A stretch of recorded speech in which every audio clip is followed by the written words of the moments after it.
Hello everybody and welcome back to the workshop. We're going to be doing another video on the GMC pickup, and from some of the last videos you can see we're making plenty of progress along the way, but now I need to move on to some little finicky jobs.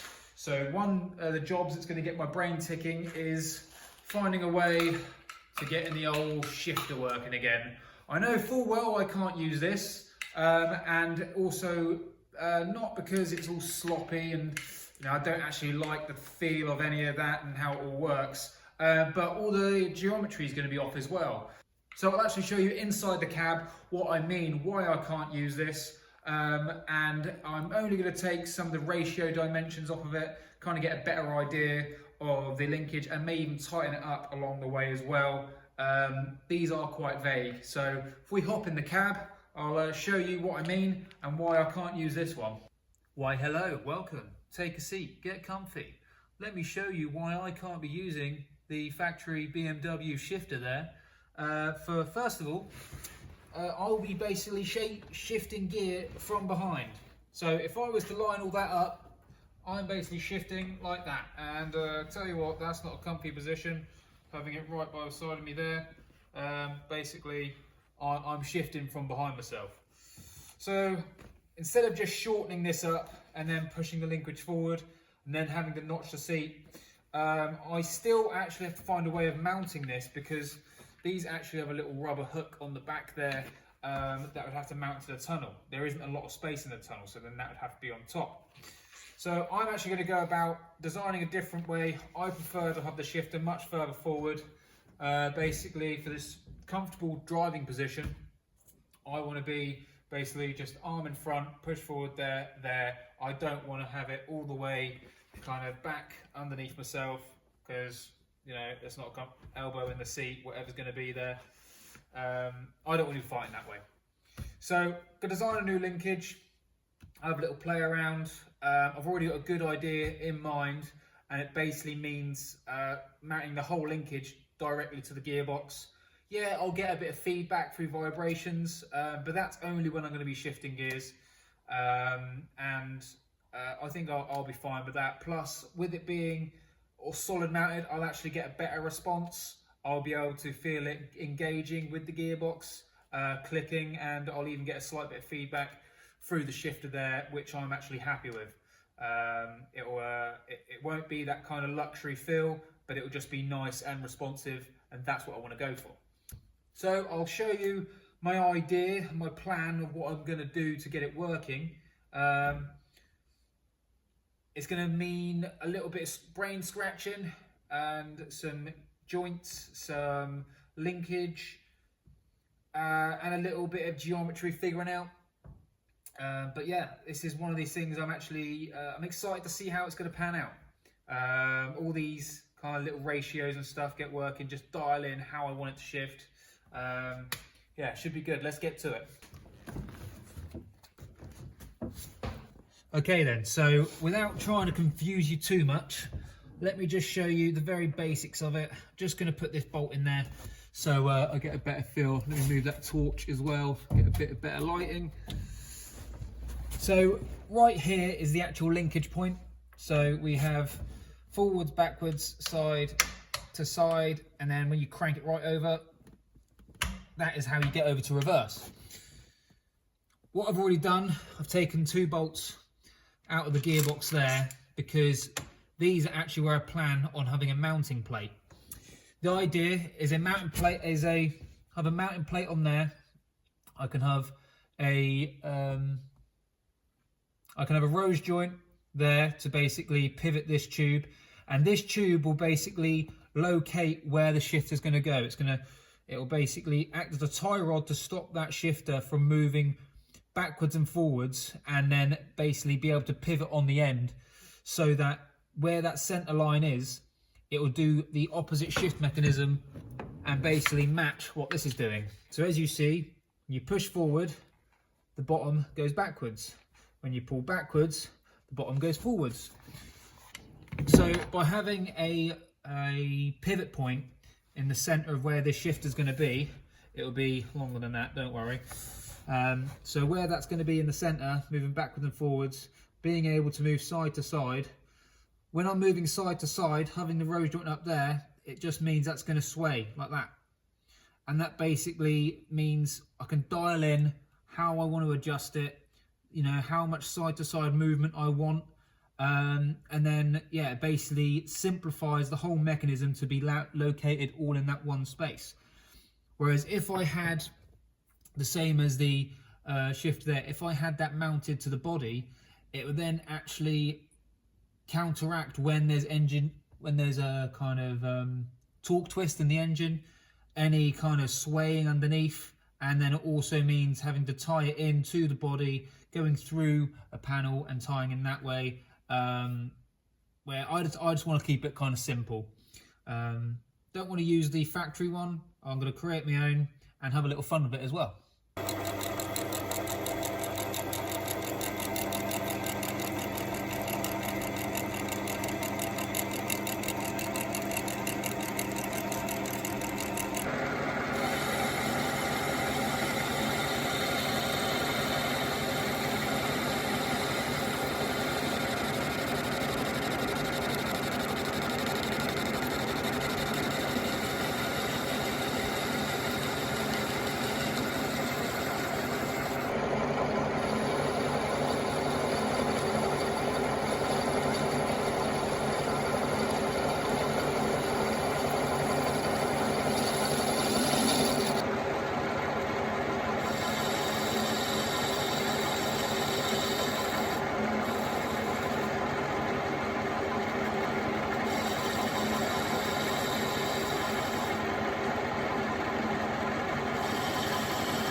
Right, made some good progress on the shifter handle here. So as you can see, it's all the center section taken out with the mill. I've got my pivot point where I'm going to put my brass bushings, and then also I've put a recessed edge for the bracket and the holes to bolt to the bottom there. But one thing I don't like on this is having a square edge along there, and the best way to get around that is this little handy tool.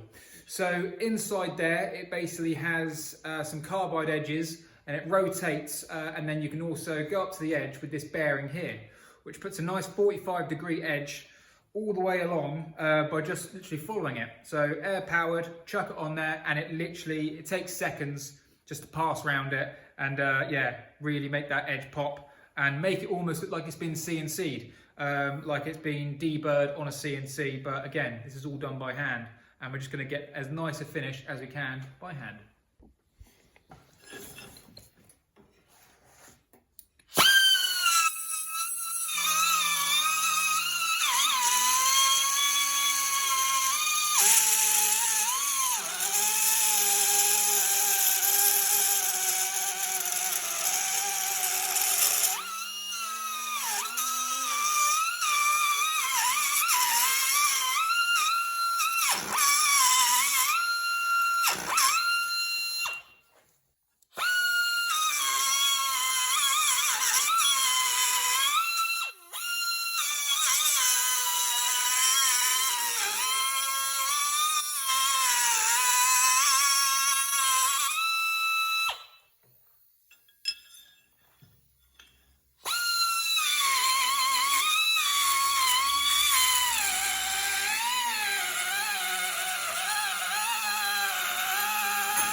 Now these are most of the pieces that are going to go into it. I still need an actual shift knob to go on top, the bolts for the gearbox and things along those lines, but even down to machining down these little brass bushes that go into the pivot point there.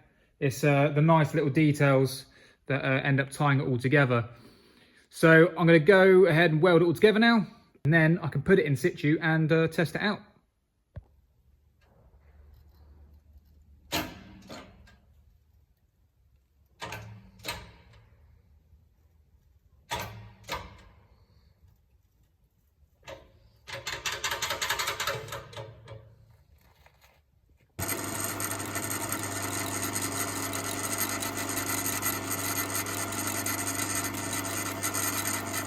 Right then, who wants to see my knob? Thought you would. Let me get it out for you. So, just turned up. It's the finishing piece for the shifter. Gone for the old classic, you know, cue ball look. But because I've got a 6-speed box, it's actually got the details on there of the gears and also the right shift pattern.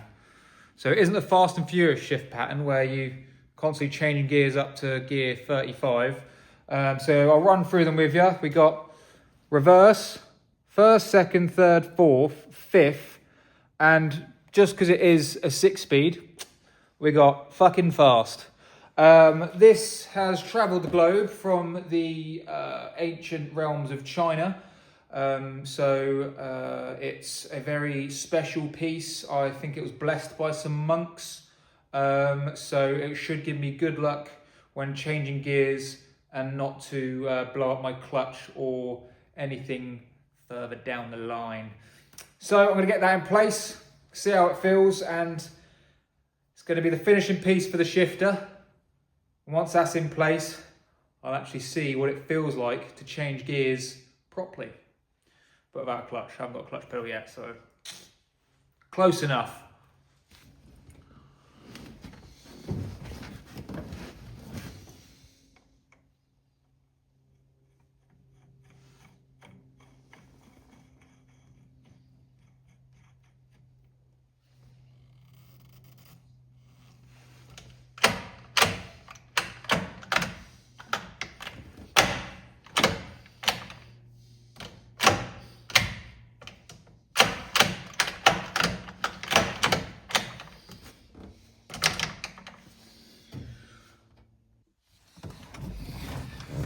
Just imagining kind of shifting through the gears, first, second, third, fourth, fifth, sixth, but obviously it's not written as sixth on there. You can read that yourself. And then if I want to go in reverse, slam it right into my knee up there. So it's going to be pretty difficult to tell between first and reverse because it's kind of got a gate that wants to spring back there, as you can see. You know, you've got to really push it over, but nothing's binding up, and, you know, having it set up with brass bushes instead of any rubber bushes or plastic bushes, I get all the feedback as well, so I really know it's in gear. But, oh, I cannot wait to be driving this on the road, smashing through the gears. Yeah, I'm excited. Woo! Okay, so I'll say that is the end of this video. I hope you've enjoyed watching. It has been something a little bit different to the normal kind of work that I normally do. But yeah, I've enjoyed doing it. I can't wait to actually put that shifter to use. But please do like and subscribe. I'm already working in the background to get some other videos for this project going. Some bits I'm actually really looking forward to. And they are going to make a massive difference as well. So yeah, I've already got the process of that work in the background. I'm actually looking over at it now. So I'm looking forward to actually getting that video out because I've been doing that alongside this one. Anyway, that's the end of this video. I really hope you've enjoyed it. I do put a lot of work into filming and doing the actual work itself. So any kind of contribution from you guys, like, comment, subscribe, and all that stuff. I really appreciate it. I've had a few people, even message me saying they enjoy watching it and stuff like that. is really nice to know that there is people out there watching it and enjoying it too. So I'll see you in the next video. Thank you for watching this one.